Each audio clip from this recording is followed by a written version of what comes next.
ಆತ್ಮೀಯ ವೀಕ್ಷಕರೇ, Royce and creations YouTube ಚಾನಲ್ಗೆ ನಿಮಗೆ ಸ್ವಾಗತ.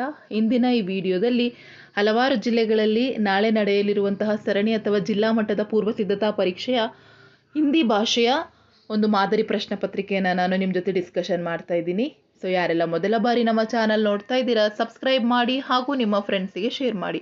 ಸೊ ನಾಳೆ ನಿಮ್ಮ ಶಾಲೆಗಳಲ್ಲಿ ಹಿಂದಿ ಕ್ವಶನ್ ಪೇಪರ್ ನಡೆಯುತ್ತೆ, ಹಾಗಾಗಿ ಇದು ಒಂದು model question paper. So model question paper ಇದೆಯಲ್ಲ, ಅದೇ ಪ್ಯಾಟರ್ನಲ್ಲಿ ಈ ಒಂದು ಪ್ರಶ್ನೆ ಪತ್ರಿಕೆ ಇರುತ್ತೆ ಮಕ್ಕಳ. ಸೊ ಇದನ್ನು ಚೆನ್ನಾಗಿ ಪ್ರಿಪೇರ್ ಆಗಿ ನಿಮ್ಮ ಶಾಲೆಯಲ್ಲಿ ನಡೆಯುವಂಥ ಎಕ್ಸಾಮ್ಗೆ ಮತ್ತು ಫೈನಲ್ ಎಕ್ಸಾಮ್ಗೆ ಮತ್ತು ಸ್ಟೇಟ್ ಪ್ರಿಪ್ರೇಟರಿಗಳಿಗೆ ಈ ಒಂದು ಮಾಡೆಲ್ ಕ್ವಶನ್ ಪೇಪರು ಬಹಳ ಯೂಸ್ ಆಗುತ್ತೆ. ಹಾಗಾಗಿ ಇದನ್ನು ರೆಫರ್ ಮಾಡಿ ನಿಮ್ಮ ಎಕ್ಸಾಮ್ಗೆ ಚೆನ್ನಾಗಿ ಪ್ರಿಪೇರ್ ಆಗಿ ನಾಳೆ ಬರೆಯುವ ನಿಮ್ಮ ಹಿಂದಿ ವಿಷಯಗಳಲ್ಲಿ ಪ್ರಿಪೇರ್ ಆಗಲಿಕ್ಕೆ ಇದು ಬಹಳ ಯೂಸ್ ಆಗುತ್ತೆ ಅಂತ ಹೇಳ್ತಾ ಈ ವಿಡಿಯೋನ ಪ್ರಾರಂಭಿಸ್ತಾ ಇದ್ದೀನಿ. ಸೊ ऑलरेडी पैटर्न ಗೊತ್ತಿರೋದ್ರಿಂದ डायरेक्ट फर्स्ट मेन ಗೆ ಹೋಗೋಣ. फर्स्ट मेन निम्नलिखित प्रश्नों के लिए 4 विकल्प सुझाए दिए गए हैं. उनमें से सही विकल्प चुनकर उसके संकेताक्षर सहित लिखिए. ಸೊ ಇಲ್ಲಿ 8 ಪ್ರಶ್ನೆಗಳಿದಾವೆ. ಫಸ್ಟ್ ಕ್ವಶನ್, ವಿಶ್ವಾಸ ಶಬ್ದ का ವಿಲೋಮ ರೂಪ है. ಸೊ ವಿಶ್ವಾಸ ಶಬ್ದದ ವಿಲೋಮ ರೂಪ ಅವಿಶ್ವಾಸ. ಹಾಗಾಗಿ ಕೊಟ್ಟಿರೋದ್ರಲ್ಲಿ ಆಪ್ಷನ್ ಸಿ ಅವಿಶ್ವಾಸ ಇಸ್ ದ ರೈಟ್ ಆನ್ಸರ್. ಎರಡನೇ ಪ್ರಶ್ನೆ, ಶ್ರೀಮಾನ್ ಶಬ್ದ का ಸ್ತ್ರೀಲಿಂಗ ರೂಪ है. ಸೊ ಶ್ರೀಮಾನ್ ಶಬ್ದದ ಸ್ತ್ರೀಲಿಂಗ ರೂಪ ಶ್ರೀಮತಿ ಆಗಿರ್ತದೆ, ಹಾಗಾಗಿ option D Shrimati right answer. ಮೂರನೇ ಪ್ರಶ್ನೆ, ನಿಮ್ನಲಿಖಿತ ಮೇ ಸೆ ಬಹುವಚನ ಶಬ್ದ है. ಸೊ ಕೊಟ್ಟಿರೋದ್ರಲ್ಲಿ ಬಹುವಚನ ಶಬ್ದ ಯಾವುದು ಅಂತ ಕೇಳಿದ್ದಾರೆ. ಕೇಲ, ಪುಸ್ತಕೆ, ನೌಕಾ, ಬಚ್ಚ. ಸೊ ಪುಸ್ತಕೆ ಅನ್ನೋದು ಬಹುವಚನ ರೂಪವಾಗಿರ್ತದೆ, ಆಪ್ಷನ್ ಬಿ ರೈಟ್ ಆನ್ಸರ್. ನಾಲ್ಕನೇ ಪ್ರಶ್ನೆ, ದೇಖ್ನಾ ಶಬ್ದ का ಪ್ರಥಮ ಪ್ರೇರಣಾರ್ಥ ಕ್ರಿಯೆ ರೂಪ है. ಸೊ ಅದರಲ್ಲಿ ಪ್ರಥಮ ಪ್ರೇರಣಾರ್ಥಕ ಕೇಳಿದ್ದಾರೆ. ಈ ಕೊಟ್ಟರೆ 4 ಆಪ್ಷನ್ ನಲ್ಲಿ ದಿಖಾನಾ ಇಸ್ ದ ರೈಟ್ ಆನ್ಸರ್. ಐದನೇ ಪ್ರಶ್ನೆ, ಸದೈವ ಶಬ್ದ ಮೇ ಸಂಧಿ है.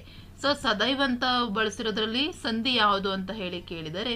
ಸೊ ಇದರಲ್ಲಿ 4 ಆಪ್ಷನ್ ಅಲ್ಲಿ ವೃದ್ಧಿ ಸಂಧಿಗೆ ಉದಾಹರಣೆ ಸದೈವ ಆಗಿರ್ತದೆ, option A is the right answer. ಆರನೇ ಪ್ರಶ್ನೆ, ದೇಶ ವಿದೇಶ ಶಬ್ದ ಮೇ ಸಮಾಸ है. ಸೊ ದೇಶ ವಿದೇಶದಲ್ಲಿರುವ ಸಮಾಸ ಯಾವುದಪ್ಪ ಅಂತ ಹೇಳಿದ್ರೆ ದ್ವಂದ್ವ ಸಮಾಸ ಆಗಿರ್ತದೆ. ಸೊ ಇಲ್ಲಿ ನಮಗೆ ಕೊಟ್ಟಿದ್ದಾರೆ ಮಕ್ಕಳ 4 ಸಮಾಸಗಳು, ಅದರಲ್ಲಿ ದ್ವಂದ್ವ ಸಮಾಸ ರೈಟ್ ಆನ್ಸರ್, ಆಪ್ಷನ್ ಸಿ. ಏಳನೇ ಪ್ರಶ್ನೆ, ಇಂಟರ್ನೆಟ್ का मतलब क्या है. ವಾಕ್ಯ में ಪ್ರಯುಕ್ತ ವಿರಾಮ ಚಿಹ್ನೆ है. ಸೊ ಇಂಟರ್ನೆಟ್ का मतलब क्या है ಅಂದ್ರೆ ಇಲ್ಲಿ ಪ್ರಶ್ನೆಯನ್ನ ಕೇಳ್ತಾ ಇರೋದು, ಹಾಗಾಗಿ ಈಸಿಯಾಗಿ ನೀವು ಬರೀಬಹುದು, ಆಪ್ಷನ್ ಸಿ ಪ್ರಶ್ನವಾಚಕ is the right answer. Next 8ನೇ ಪ್ರಶ್ನೆ, बिचेंद्री डैश जन्म एक साधारण परिवार में हुआ था. रिक्त स्थान में सही कारक होगा. सो बिचेंद्री का जन्म का एक साधारण परिवार में हुआ था, हाಗಾಗಿ एक is the right answer. Third main, second main, निम्नलिखित प्रथम 2 शब्द के सूचित संबंध से अनुरूप तीसरे शब्द का संबंधित शब्द लिखिए. ಸೊ ಕೊಟ್ಟಿರುವ ಮೊದಲೆರಡು ಶಬ್ದಗಳ ಜೋಡಣೆಯನ್ನು ನೋಡಿಕೊಂಡು 3ನೇ ಪದಕ್ಕೆ ನೀವು ಸರಿಯಾಗಿ ಉತ್ತರವನ್ನು ಬರೀಬೇಕಾಗತ್ತೆ. 9ನೇ ಪ್ರಶ್ನೆ, ಗಿಲ್ಲು ಕಾ ಪ್ರಿಯ ಲತಾ ಸೋಂಜುಯಿ, ಗಿಲ್ಲು ಕಾ ಪ್ರಿಯ ಖಾದ್ಯ 100% ಕಾಜು. 10ನೇ ಪ್ರಶ್ನೆ, ಬಸಂತ್ ಅಹಿರ್ ಟೀಲಾ, ಪಂಡಿತ್ ರಾಜ್ ಕಿಶೋರ್ ಕಿಶನ್ ಗಂಜ್. 11ನೇ ಪ್ರಶ್ನೆ, ಬೋಲಾ ಬಾಲ್ ಬಾಲ್ ಕೃಷ್ಣ, ಚುಗಲ್ಕೋರ್ ಬಲರಾಮ್. 12ನೇದು, ಕಾವೇರಿ ನದಿ ಜೋಗ जलप्रपात. Next third question, third main, निम्नलिखित प्रश्नों के उत्तर एक एक वाक्य में लिखिए. ಇಲ್ಲಿ 4 ಪ್ರಶ್ನೆಗಳಿರ್ತವೆ. 13ನೇ ಪ್ರಶ್ನೆ, इंटरनेट का अर्थ क्या है. इंटरनेट का अर्थ ಏನಂತ ಹೇಳಿದ್ರೆ, इंटरनेट का अर्थ है अनगिनत कंप्यूटरों के कहीं अंतरजाल का एक दूसरे से संबंध स्थापित करने का जाल है. 14ನೇ ಪ್ರಶ್ನೆ, समय किसका दिया अनुपम धन है. समय भगवान दिया अनुपम धन है. 15ನೇ ಪ್ರಶ್ನೆ, कर्नाटक में कौन कौन सा जलप्रपात है. कर्नाटक में जोग, अभी, गोकाक, शिवन समुद्र आदि. 16ನೇ ಪ್ರಶ್ನೆ, खेल में कौन बेईमानी करता है. खेल में शामू बेईमानी करता है. सो इदिಷ್ಟು ನಿಮಗೆ 1 वर्ड आंसर्स आಗುತ್ತೆ. नेक्स्ट फोर्थ में, निम्नलिखित प्रश्नों के उत्तर 2 या 3 वाक्य में लिखिए. 17ನೇ ಪ್ರಶ್ನೆ, लेखक ने कमर छोड़कर जाने का निर्णय क्यों लिया. ಸೊ ಯಾಕೆ ಅವರು ಆ ನಿರ್ಧಾರವನ್ನು ತೆಗೆದುಕೊಳ್ತಾರೆ? लेखक के कमरे में लेखक का चप्पल चादर कंबल यहाँ तक की ताल जोरी हो गई है। वे सोचने लगे कि हमर में और कुछ देर तक रहे तो मैं भी चोरी होती है। समझाकर लेखक कमर छोड़कर जाने का निर्णय किया। 18नेದು ई गवर्नेंस क्या है? ई गवर्नेंस द्वारा सरकार की सभी कामकाज का विवरण, अभिलेख, सरकारी आदेश आदि को यथावत लेने को सूचित किया जाता है। इससे प्रशासन पारदर्शी बन सकता है। 19नेದು बसंत के पैर देखकर डॉक्टर ने क्या कहा? बसंत एक पैर देखकर डॉक्टर ने कहा कि पैर की हड्डी टूट गई है, स्क्रीन करके देखना होगा, दूसरा पैर ठीक हो पर इस अभी अस्पताल ने जाना चाहिए। 20ने प्रश्न, आशी अम्मा जी अब्दुल कलाम को खाने में क्या क्या देती थी? आशी अम्मा जी अब्दुल कलाम जी के सामने केल का पत्ता बिछाकर और फिर उस पर चावल एक सुगंधित स्वादिष्ट सांबर डालती, हाथ में घर का बना आचार और नारियल की ताज़ी चटनी देती थी। नेक्स्ट 21नेದು दिनकर जी के अनुसार मानव का सही परिचय क्या है? ಸೊ ಇದಕ್ಕೆ ಸಂಪೂರ್ಣವಾದ ಉತ್ತರ ಇಲ್ಲಿದೆ ಮಕ್ಕಳ, ವಿಡಿಯೋನ ಪಾಸ್ ಮಾಡಿ ನೋಡಿ ನೀವು ಬರ್ಕೊಳ್ಳಿ। 22ನೇ ಪ್ರಶ್ನೆ, ಲೇಖಿಕಾನೆ ಗಿಲ್ಲು ಕಿ ಪ್ರಾಣ್ ಕೈಸೆ ಬಚಾಯೆ? ಸೊ ಅದರ ಉತ್ತರ ಇಲ್ಲಿದೆ ನೋಡಿ। 23नेದು ಭಾರತ್ ಮಾँ के प्रकृति सौंदर्य का वर्णन कीजिए। नेक्स्ट 24नेದು सत्य क्या होता है, उसका रूप कैसे होता है? ಸೊ ಸಂಪೂರ್ಣವಾದ ಉತ್ತರ ಇಲ್ಲಿದೆ ಮಕ್ಕಳ, ವಿಡಿಯೋನ ಪಾಸ್ ಮಾಡಿ ನೋಡಿ ನೀವು ಅದನ್ನ ಬರ್ಕೊಳ್ಳಿ। नेक्स्ट 5ने में निम्नलिखित प्रश्नों के उत्तर 3-4 वाक्य में लिखिए। ಸೊ ಇಲ್ಲಿ 3 अंकದ 9 ಪ್ರಶ್ನೆಗಳು ಬರ್ತವೆ। 25ನೇ ಪ್ರಶ್ನೆ, गांव को सफाई के लिए बालक क्या काम करता है? 26नेದು कर्नाटक के साहित्यों में कन्नड़ भाषा तथा संस्कृति को क्या देना है? ಸೊ ಅದರ ಆನ್ಸರ್ಸ್ ವೆರಿ ಇಂಪಾರ್ಟೆಂಟ್ ಕ್ವಶನ್ಸ್ ಇದು। 26ನೇದು ತುಂಬಾ ಬಾರಿ ಕೇಳ್ತಾರೆ ಮಕ್ಕಳ। ನೆಕ್ಸ್ಟ್ 27ನೇ ಪ್ರಶ್ನೆ, कृष्ण अपनी माता यशोदा की प्रति क्यों नाराज है?